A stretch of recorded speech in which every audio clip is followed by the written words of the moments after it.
एक बार की बात है। किसी नगर में एक राजा ने एक मंदिर बनाया जिसमें श्री कृष्ण की एक मूर्ति भी रख पाई, लेकिन उसकी कभी पूजा नहीं की। पूजा करने के लिए मंदिर में एक पुजारी को रखा गया। पुजारी नियमित कान्हा जी को नहलाता और बड़ी ही श्रद्धा भाव से उनकी पूजा अर्चना करता। राजा भी रोज कन्हैया जी के लिए एक फूलों की माला भेज देता था, और जब वह दर्शन करने आता तो पुजारी उस माला को उतारकर राजा को पहना देता। ऐसा करते करते पुजारी की भी उम्र बीत चुकी थी। एक दिन किसी वजह से राजा नहीं आ सका तो उसने एक सेवक के हाथ मंदिर में माला पहुंचा दी और कहलवा दिया कि आज वह मंदिर नहीं आएगा, इसलिए पुजारी उसका इंतजार ना करे। इतना कहकर सेवक चला गया।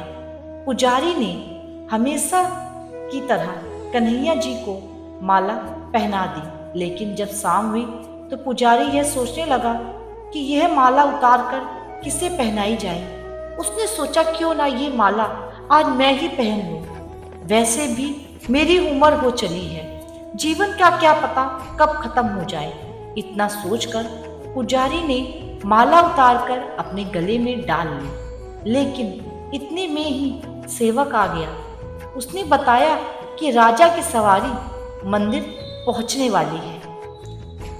राजा की सवारी आने की बात जब पुजारी ने सुनी तो वो डर गया। उसने सोचा कि अगर राजा ने उसे देख लिया तो तब वह उसे मरवा ही डालेगी।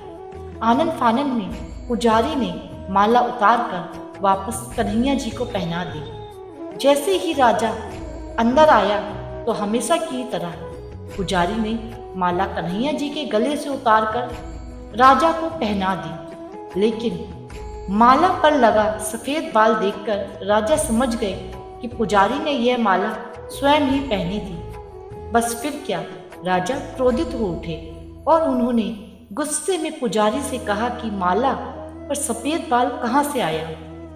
तब राजा की बात सुनकर पुजारी डर गया और बोल पड़ा, ये तो कन्हैया जी का है। अब तो राजा और भी क्रोधित हो गए, क्योंकि कान्हा तो भगवान है, उनके बाल सफेद कैसे हो सकते हैं। इसलिए राजा ने फरमान सुना डाला कि कल श्रृंगार के समय राजा खुद आएंगे और देखेंगे सच में ही कान्हा जी के बाल सफेद है या पुजारी झूठ बोल रहा है। उन्होंने कहा कि अगर पुजारी ने झूठ बोला होगा तो उसे फांसी दे दी जाएगी। राजा का फरमान सुनकर पुजारी का बुरा हाल हो गया। उसने सोचा अब क्या करें, कहाँ जाए, अब तो उसका मरना तय है। तब रोते रोते वह भगवान की शरण में पहुंचा और उसने कहा कि हे केशव, मुझसे झूठ बोलने का अपराध तो हुआ है, लेकिन हो सके तो मुझे क्षमा कर दे और राजा से रक्षा करें। पुजारी ने कहा कि हे माधव, आपकी सेवा करते करते मैं वृद्ध हो चुका हूँ, अब आप मुझे माफ कर दीजिए, ऐसी गलती दोबारा नहीं होगी। यही कहते कहते पुजारी की ना जाने कब आंख लग गई।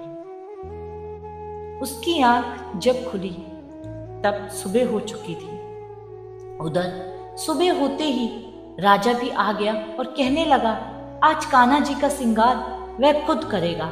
ऐसा कहकर जैसे ही राजा ने कान्हा जी का मुकुट उतारा तो देखा श्री कृष्ण के सारे बाल ही सफेद हैं। लेकिन राजा को फिर भी यकीन नहीं हुआ। उसे लगा कि फांसी के डर से पुजारी ने बालों को रंग दिया होगा। राजा ने सोचा क्यों ना कान्हा जी का एक बाल तोड़कर देखा जाए।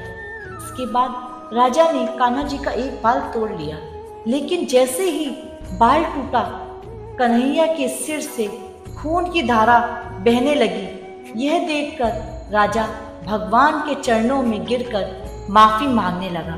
तभी श्री कृष्ण की मूर्ति से आवाज आई, हे राजन, तुमने मुझे केवल मूर्ति मात्र ही समझा, इसलिए आज से मैं तुम्हारे लिए केवल मूर्ति मात्र ही रहूंगा।